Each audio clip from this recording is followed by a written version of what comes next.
दोस्तों ये कहानी है एक ऐसे 9 साल के बच्चे की जिसका बचपन एक नर्क से कम नहीं था, लेकिन उस बच्चे ने हार नहीं मानी और पूरी दुनिया को अपने कदमों पे झुका दिया। चलिए देखते हैं कैसे। कहानी की शुरुआत 1192 से होती है, जहां हम अभी के चाइना के नॉर्थ वेस्टर्न इलाके को देखते हैं, जिसे उस समय टेनगुट किंगडम के नाम से जाना जाता था, जिसको टेनगुट राजवंश चलाता था। यहाँ पर कई सारे मंगोलियन ट्राइब्स के ग्रुप रहते थे, जिनके सरदार को खान कहा जाता था। इन ट्राइब्स के खानों के बीच में बहुत गहरी दुश्मनी होती थी, क्योंकि ये सभी लोग पावर में बने रहना चाहते थे, जिसके चलते इनके बीच हमेशा लड़ाइयाँ चलती रहती थी। इन लड़ाइयों में बहुत सारे लोग मारे जाते थे। मंगोलों की दुनिया में कोई नियम कानून नहीं थे, इसलिए इनको एक सुप्रीम खान की सख्त जरूरत थी, ताकि ये सभी लोग एकजुट होकर रह सकें। यहाँ से सीन शिफ्ट होता है और हम एक आदमी को देखते हैं जिसका नाम येसुई था, और ये एक चाइना के वेस्ट साइड से छोटा मोटा खानदान था। उस समय येसुई एक सफर पर निकला था। उसके साथ उसका 9 साल का बेटा तेमुजिन भी था। दरअसल येसुई अपने बेटे के लिए एक वाइफ ढूंढने के लिए निकला था, और रात होने पर वो अपने दोस्त के ट्राइब पर आराम करने के लिए रुक जाता है। वहीं पर जब तेमुजिन अपने घोड़े के पास खड़ा होता है, तो उसके पास एक छोटी सी लड़की आती है जिसका नाम बोर्टे था। वो उसे उसका नाम पूछती है और कहती है कि तुम यहाँ पे क्यों आए हो, जिस पे तेमुजिन अपना नाम बताते हुए कहता है कि वो अपने फादर के साथ उसके लिए एक वाइफ ढूंढने के लिए आया है। फिर बोर्टे कहती है कि तुम्हें मुझसे ही शादी कर लेनी चाहिए। इतना कहकर वो वहाँ से चली जाती है। रात में जब तेमुजिन अपने फादर के पास बैठा हुआ होता है, तो उसके फादर उससे कहते हैं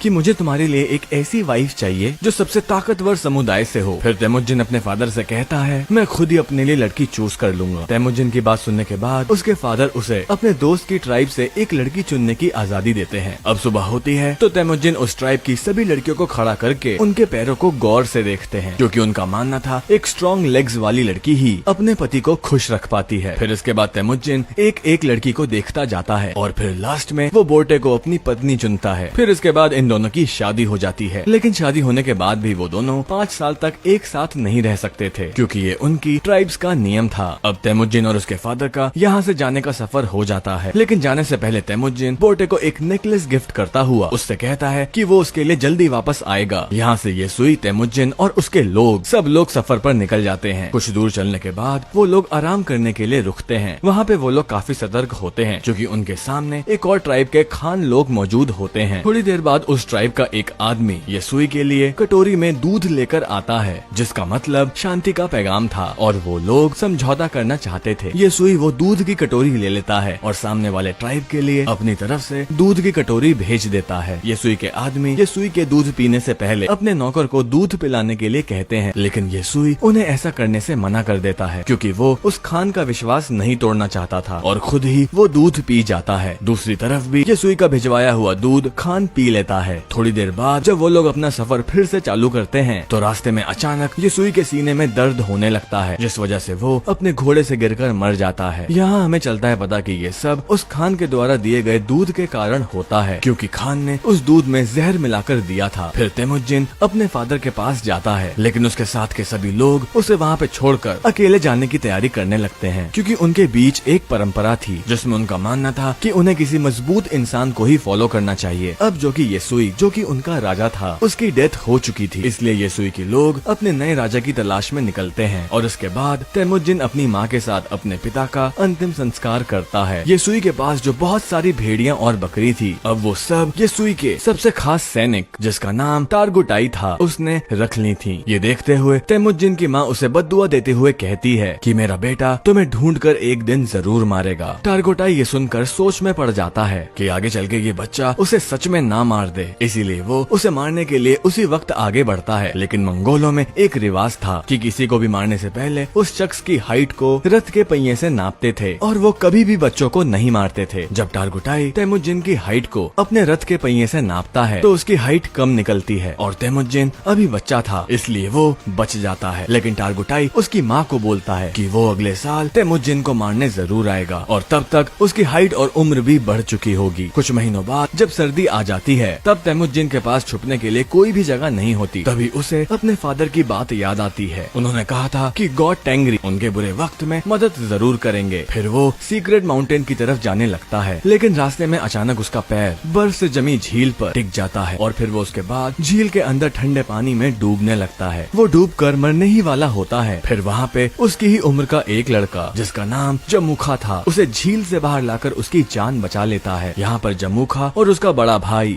तैमुजीन को अपने साथ घर में लेके जाते हैं और उसे खाना खिलाते हैं। तैमुजीन उसकी जान बचाने के लिए उनका शुक्रिया अदा करता है। इसके बाद जमुखा और उसका भाई अपने अपने हाथ में कट लगाकर अपने खून को दूध में मिलाकर तैमुजीन को पीने के लिए दे देते हैं। तैमुजीन वो दूध पी जाता है और अब वो 2 नहीं बल्कि 3 भाई हो चुके थे। उन्होंने तैमुजीन को अपना भाई बना लिया था। अगली सुबह टारगुटाई तैमुजीन को ढूंढता हुआ अपने लोगों के साथ वहाँ आ जाता है ताकि वो तैमुजीन को जान से मार सके। टारगुटाई के लोग तैमुजीन को अपने साथ पकड़कर उसे मारने के लिए ले जाते हैं, लेकिन जब वो तैमुजीन की हाइट रथ के पहिए से नापते हैं तो अभी भी उसकी हाइट उतनी ही थी जो 1 साल पहले थी। तब तक के लिए वो लोग तैमुजीन को बंदी बनाकर रख लेते हैं जब तक कि उसकी हाइट बढ़ नहीं जाती। इनके ट्राइब में एक बूढ़ा आदमी था जो कि कैद में रोज तैमुजीन को खाना खिलाता था और उसके जख्मों पर मरहम पट्टी भी करता था। कुछ दिनों बाद टारगुटाई तैमुजीन की हाइट फिर से नापता है, लेकिन अभी भी उसकी हाइट उतनी ही थी। इसी टाइम पर यहाँ पर बारिश होने लगती है और सभी लोग भागकर अपने अपने तंबू में चले जाते हैं। इसी बात का फायदा उठाते हुए वो बूढ़ा आदमी तैमुजीन को वहाँ से छुड़ाकर भगा देता है। तैमुजीन भागता भागता बहुत दूर चला जाता है और उसके गले में लकड़ी का एक भारी फंदा भी बंधा हुआ होता है, लेकिन कैसे भी चढ़ के वो उस पहाड़ पर चढ़ जाता है जहाँ पर उसके फादर ने बताया था। वहाँ वो गौटेंगरी से विश मांगता है कि अचानक वहाँ पे तैमुजीन को एक सफेद भेड़िया दिखता है, जिसके बाद उसके गले में लकड़ी का बंधा हुआ फंदा भी अपने आप टूट के गिर जाता है। यहाँ से सीन कट होता है और हम ईयर 1186 में पहुँच जाते हैं, क्योंकि अब तैमुजीन एक नौजवान लड़का बन चुका था। लेकिन अभी भी तैमुजीन टारगुटाई के लोगों से बचकर भाग रहा था। कई सालों से टारगुटाई के लोग तैमुजीन को ढूंढ रहे थे और एक दिन वो तैमुजीन को ढूंढ ही लेते हैं और उसे पकड़कर एक कैदी बनाकर उसी लकड़ी के फंदे पर रखते हैं जिसमें उसे बचपन में रखा गया था। अब क्योंकि तैमुजीन की हाइट और उम्र बढ़ चुकी थी इसलिए उसके मरने के चांसेस बहुत ज्यादा थे, लेकिन टारगुटाई उसे जान से नहीं मारता क्योंकि वो उसे अपनी जान की भीख मांगते हुए देखना चाहता था। लेकिन तैमुजीन टारगुटाई से बोलता है कि मैं खुशी खुशी मर तो सकता हूँ, लेकिन मैं तुम्हारे आगे अपनी जान की भीख कभी नहीं मांगूंगा। ये सुनकर टारगुटाई उसे टॉर्चर करना शुरू कर देता है और फिर वो कहता है कि अब मैं तुम्हें धीरे धीरे और तड़पा तड़पा के मारूंगा। यहाँ पे हम देखते हैं कि वो बूढ़ा आदमी अभी तक जिंदा था और वो फिर से तैमुजीन के पास जाकर उसे पानी पिलाता है। उसी दिन शाम को जब सब लोग आपस में बिजी थे तब टारगुटाई तैमुजीन के पास अकेला उससे बात करने जाता है। इसी बात का फायदा उठाकर तैमुजीन उसी लकड़ी के फंदे से जिसे उसे बांधा गया था उससे टारगुटाई को मारकर वहाँ से भाग जाता है। अब टारगुटाई को मारकर वो खुद खान बनने के लिए तैयार था। अब यहाँ पर वो सबसे पहले अपनी वाइफ के पास जाता है जिससे उसने बचपन में शादी की थी। वो बोर्टे के पास जाता है जो अब बड़ी हो चुकी थी और तो और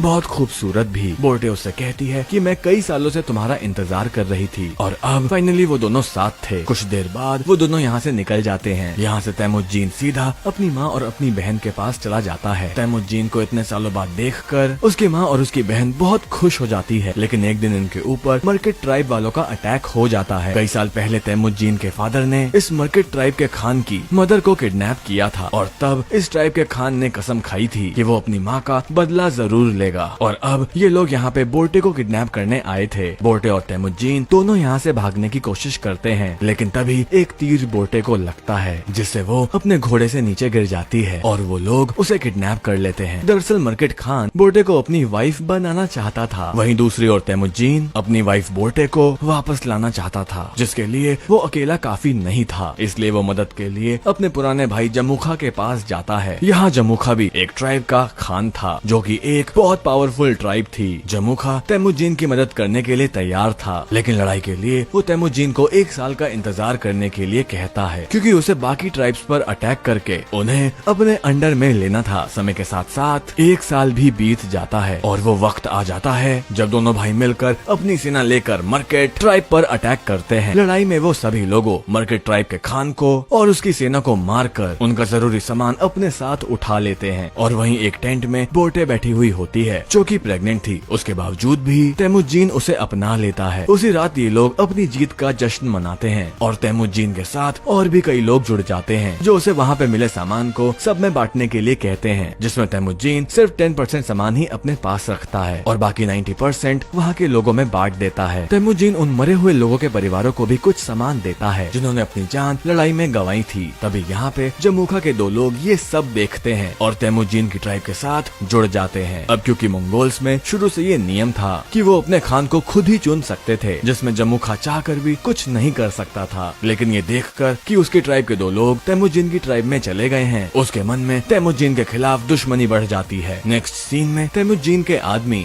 जमुखा के आदमियों को उनके घोड़े चुराते हुए देख लेते हैं। तभी जमुखा के आदमी बचकर वहाँ से भागने लगते हैं, जिसके बाद तैमुजीन के आदमी गुस्से में गलती से उन्हें जान से मार डालते हैं। लेकिन जब वो लोग जमुखा के उन लोगों को देखते हैं तब उन्हें चलता है पता कि उनमें से एक आदमी जमुखा का बड़ा भाई था। और अब जैसे ही जमुखा को इसके बारे में चलता है पता, फिर वो तैमुजीन को जान से मारने की ठान लेता है, क्योंकि उसे अपने भाई की जान का बदला लेना था। जिसके लिए जमुखा आसपास के ट्राइब के लोगों से हाथ मिला लेता है और अपनी बड़ी ट्राइब बनाकर तैमुजीन की ट्राइब पर अटैक कर देता है। तैमुजीन जानता था कि वो लोग ये लड़ाई नहीं जीत सकते थे, क्योंकि उसके पास इतने सैनिक नहीं थे जितने जमुखा के पास थे। इसलिए वो अपने ट्राइब के बच्चों और औरतों को वहाँ से जाने के लिए कहता है और बाकी लोगों को लड़ने के लिए कहता है।